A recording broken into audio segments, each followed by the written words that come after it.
Hello everybody, my name is Ratnus, and welcome to another patch 9.1 quick video. I've made a series of these, of which this is one of the middle ones. You can check out the previous ones, and there will be more coming out over the next day or two about a new patch 9.1 system. And this video is about the Covenant-specific Legendaries that are coming out this patch.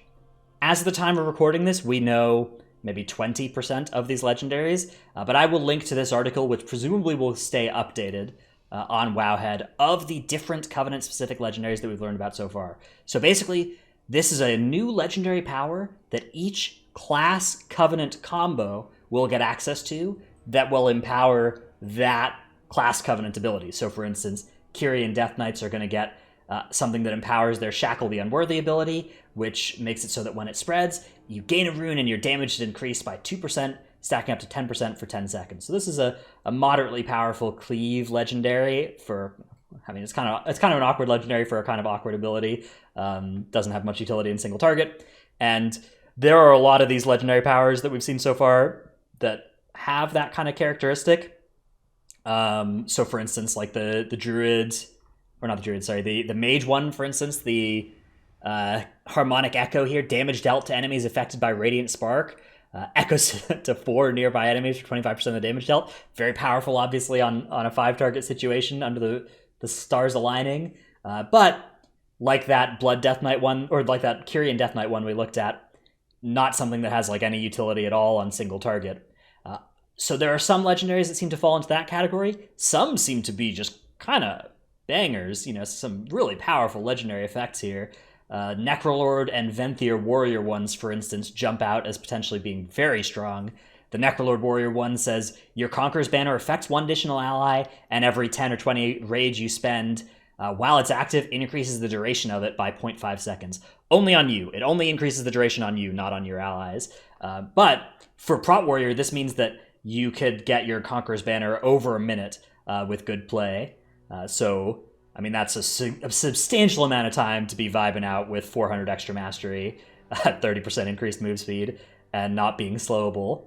And similarly, the Sinful Surge legendary here says that Condemn extends the duration of Last Stand by 4 seconds, Colossus Smash by 1.5 seconds, or Recklessness by 3 seconds, which is extremely powerful for Venthyr DPS warriors, not to mention probably not bad for Prot either. So these are strong effects.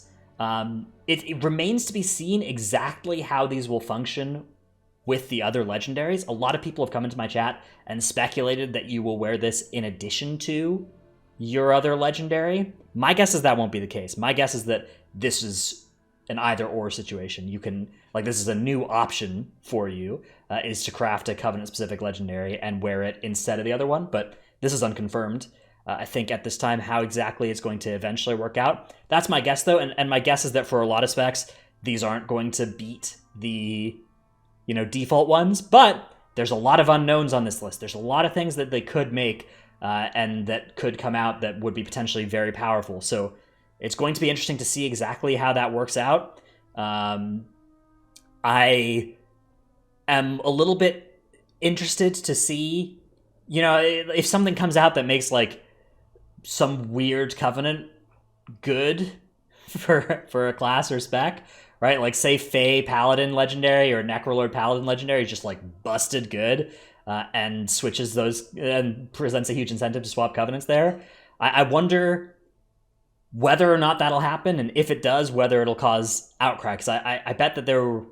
in patch 9.1, this is probably going to be the first time that a lot of people will feel a really strong incentive to make a Covenant swap. And I think that this system is one of the ones that has the potential to create that incentive. So I'm going to be looking to see how well Blizzard avoids creating a kind of squeeze on that. And if they do create it, how it plays out, because I think that will be interesting.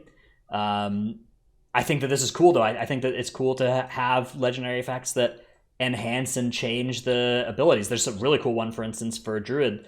The Fae one makes Convoke a 1-minute cooldown instead of a 2-minute cooldown, and it'll use an exceptional spell more often, which I think means full moons, but it casts half the spells over half the channel duration, which is a really hard thing to evaluate. A big thing for this is going to depend on exactly how much it's increasing your full moon count, how good your 1-minute Convokes are relative to the 2-minute ones, but if they're reasonably good, I mean, it's a lot more... The current Balanced Druid setup of 1 minute cooldown, or sorry, of 2 minute cooldown and 3 minute cooldown is awkward, right? Those 2 does not divide 3 evenly. 1 does though, so that would make their cooldowns line up a lot more nicely. So it's an interesting thing to think about, whether these are going to be impactful, whether they're going to be important to have. It might cause people to shuffle around their legendary slots. It might create more of a legendary squeeze as well. It creates an awkward thing where if you craft one of these legendaries and swap covenants, then you have not only all the other stuff associated with covenant swaps, but you also now have a dead legendary, presumably. So that I'm going to be interested to see exactly how all of that plays out. But I'm pretty excited for these. I think these are cool effects. It's a cool design space to explore. One thing that I realize now that I didn't talk about in this video, nor will I talk about, is the nerfs and buffs to specific classes. That's not something that I feel particularly qualified to just go through the list and actually have takes on. But for instance, I was just talking about Balance Druid. There are some Balance Druid nerfs coming down the line, and some Fire Mage ones, some Athlock ones. You can look at the general patch notes for 9.1 to see all of those. But I won't have a video on them. I'm just going to make these videos instead about the new systems. So yeah, check out the other videos in this series. There's some already out. There will be some out over the next day or two as well. Check out my Twitch stream, twitch.tv/Dratnos. Let me know what you think in the comments below. Thanks everybody for watching. I'll see you in the next one. Bye.